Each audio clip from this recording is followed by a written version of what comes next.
What's going on, fans? This is your host, alexlexus, with Nelson Rios of Fighting Game League. We're coming at you with part two of the mini short, which is the podcast. As some of you may know, I did the part one on the solo video, and always to follow, I will have NMO staff members and Fighting Game League staff members on board to talk about a couple of topics.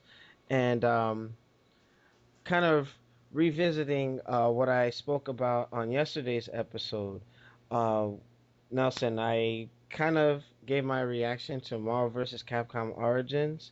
Now, the fans already know what I think, but I want to know what you think about only having two titles in this collection, and what are your thoughts on Activision and all the licensing red tape around this title, was kind of pretty much herbed it. So, what are your thoughts on this?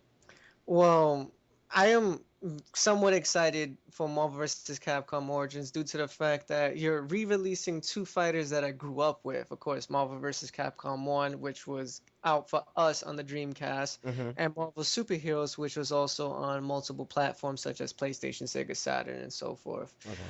Um, I wish they would have made a bigger bundle instead of just making it just two games. I mean, I wish they was able to put some throwbacks like X-Men Children of the Atom or X-Men versus Street Fighter, Marvel Superheroes versus Street Fighter, the two games that they just added in there and more. But I mean, it is what we're gonna get, and they added the Third Strike online edition setup where you have online play, spectators mode lobbies, 8-man lobbies, replay modes, DLC, and everything else with it too. So I mean, I'm pretty hyped for it, but some fans might have mixed reactions because I heard Nerd Josh saying that it's not as like the arcade port with the speed because it's kind of slower, and Mame or Mame, however you want to phrase it, Mm-hmm. runs it at a better emulation.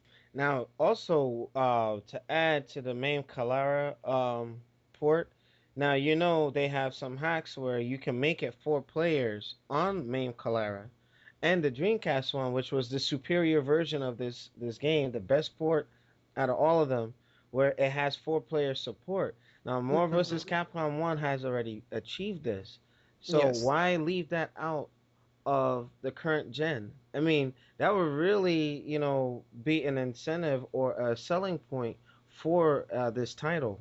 What do you think about that? The lack of this feature in the game.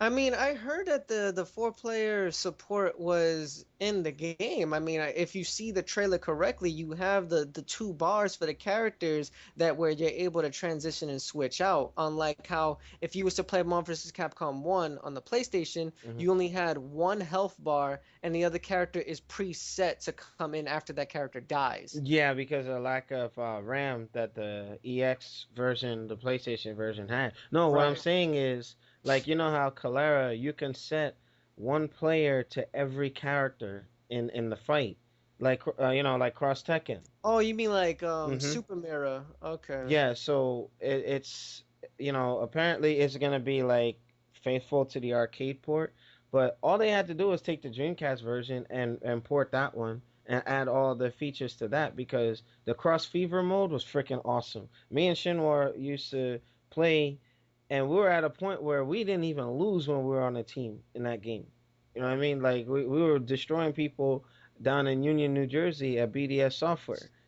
So it's just that was like something I was kind of let down. But then again, I don't want to seem like I'm one of those fickle, unpleasable fighting game community members. Well, I mean, we're getting what we get, and we're just gonna run with it. Also, I was talking to Project Justice about Marvel Superheroes versus Street Fighter not being included in this bundle. They were saying that's the weakest of them all. Sevenson was like, "Oh, that's the weakest of them." He needs to shut the fuck up. Anyway, with that, it's like, okay, some people want to play it. I bought the import version for the Sega Saturn because they were saying it was deemed that it was so balanced that it was boring. I mean, That if you knew what the hell you were doing, then yeah. I mean, I remember playing that at arcades and having some strategic knockdown drag out fights in Marvel Superheroes versus Street Fighter. You know what I mean? It had a great soundtrack to boot for me. You know what I mean? And I mentioned this in the other video. So why not put it in there? Because now, with that not being included in the title, you'll probably never see it again. That's it. You know what I mean? And they wonder why people run to use MAME and not pay for the games. Just put it out there. You know, those are people like me. I'll support it. You know what I mean? But hey, Capcom opens themselves to be done up the ass anyway. So that's just my 2 cents. But what are your final thoughts on this Origins? Because Uh, not to cut you off, the whole thing with the licensing and why Children of the Atom or anything X Men branded is all on lockdown. I think they really need to stop that. It's just it's fucking over a lot of the fans that want to pay for stuff, and it's just like one company's not gonna cash in on it. So hey, this company is not gonna cash in. So you don't have permission to make titles with the X Men brand. You see how fucked up corporations can be, But yeah, what are your final thoughts before we move on to the next topic? Basically, I just hope that they really think on this and just keep making like dual ports if that's the idea or suggested idea that they're gonna go for, and just probably do release Marvel Superheroes versus Street Fighter, not the PlayStation port. We're talking about the Sega Saturn port where you had the secret character. What is his name? Norimaru. Yeah, no Norimaru But in the that won't game. happen. There's a whole lot of legal shit around that. It is true, but also if whoever said that the game was too easy or too balanced, that's kind of incorrect because I can prove to you that like several Evos back and also several combo videos back, people destroy people with infinites just like Marvel vs. Capcom 2 in that game and probably much worse. We're not talking about just a selective few character. Every character in that game has an infinite no Really? matter what it is, no matter if you play with Storm, Magneto, Juggernaut, Hulk, Spiral, Armored Spider-Man, Cyber Akuma, Apocalypse, does not matter. Every character in that game has an infinite. And So the funny thing with that, I've never seen them. Like in during my competitive play days with that game, I never saw them. Like you were they exploits in the game? No, they wasn't exploits. I mean, it was just simple as hell. But the thing is, you're just abusing it. Like, all right, you know how we have Ultimate Marvel and we're seeing like all these flight combos with Magneto where you can stay in the air for a certain duration and like reset the character. Mm-hmm. That's technically what you're doing. But back then, they didn't know what the reset meter was until the opponent has touched the ground. So as long as you don't touch the ground, your hit combo meter stays. Mm-hmm. So they can keep going, especially with Storm. Oh my god, I've seen some shit with her that this dude would take him from one screen to the next, up and down, that break through the level, keep falling, Mm-hmm. keep coming at you, do supers, regain the super meter, do another one. Oof. You know what? I've never seen it, but after this podcast, I'll go and look that up, and check it out. But we shall see. With every game, I'm starting to just accept the fact that they can't fix everything. They can't fix everything. Only Virtual Fighter got it right, and DOA got it right. But anyway, moving on to the next topic. Now, what are your thoughts on Seth Killian's departure from Capcom? I have mixed emotions about that because you started out as like an iconic figure in Capcom and you made it well known as a special Advisor, games yeah. advisor that you will go do these promotions and like I met Seth Killian the very first time at the very first Fight Club that they threw for Super Street Fighter 4 Hmm. over there in Chinatown and he's a really cool guy. He was always seemed like a Capcom like loyalist and he would just Oh, be Capcom. he'll be die hard, like, oh, I'm a fighting game, enthusiast. I'll stay with Capcom. I'll help it out as much as I can with the brand because I grew up with Street Fighter. He's a pretty cool guy. But then when you come out of your face and say, I want to move on to different type of projects, I want to take a break from the fighting game community, but I will still be a part of it. Why jump to Sony and jump on the Santa Monica Studios and help out with PlayStation All Stars then? You see, that's the thing. Maybe it was like to give Capcom the middle finger on the way out because, look at how they were treating Ono-san and how they were, whipping him like it was like roots or something, and he had to work and da da da. Then he fell ill. You know what I mean? I guess somebody at the top probably is just alienating some of the creative minds, some of the workhorse individuals in Ono-san and Seth Killian now going on to different things. Even though Ono is still with the Capcom, he's doing other things which are less pressure heavy. And Seth Killian went on to, move on to bigger and better things for himself. But I think he's within his rights to say, hey, you know what? Hey, I'm done. You know what I mean? Like, if I decide to quit Mugen or quit something, like it's my prerogative. But it's just at a time that Demizel was even mentioning it when we were discussing on another podcast that why now when Capcom is really in the shit. You know what I mean? So it's like, hey, if you're ride or die, that's one thing. But if he's still four fighters, that's fine. That's great. You know. But the thing is, he went to Sony. Like, man. And they're trying to push this PlayStation All Stars like demoing it at Evo as if they're gonna play that at Evo. You know what I'm saying? Like, wow.